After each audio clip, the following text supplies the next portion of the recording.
So in the last video we have talked about inheritance, right? So we have talked about single level, we have talked about multi-level, and I also say that in Java, Java doesn't support multiple inheritance.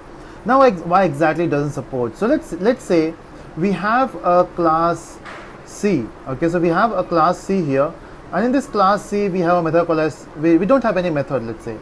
And in your main method, so somewhere in your main method, you're creating an object of C. So when you say C obj equal to new C, now what will happen is it will create the object of C. That's perfect.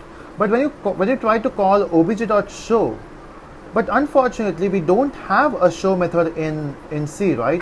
So it will give you the error, which is compile time error, that we don't have a show method there. So what we'll create is, we'll say we have one more class, which is class A, and now your class C extends class A. So will it work now? Again, the problem is show method is not there in your C class, and it is not even there in A class. So it will give you error. Let's say we have class B, and now you're trying to say class C extends class A comma B. I mean, imagine if it is possible in Java, when you can have one class which extends two classes A and B. So now if you say obj.show, and if you see, you don't have show method anywhere, right?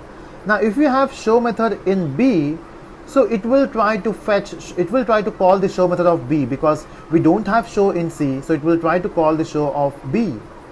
But what if you have show in A and in B both?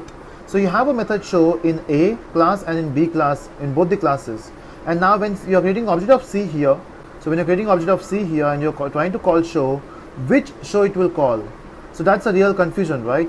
And this type of problem is called as ambiguity problem. So this is called as ambiguity problem. And to solve this problem, Java says, okay, to solve this problem, what we'll do is, let's remove the concept of multiple inheritance. Java doesn't support multiple inheritance directly.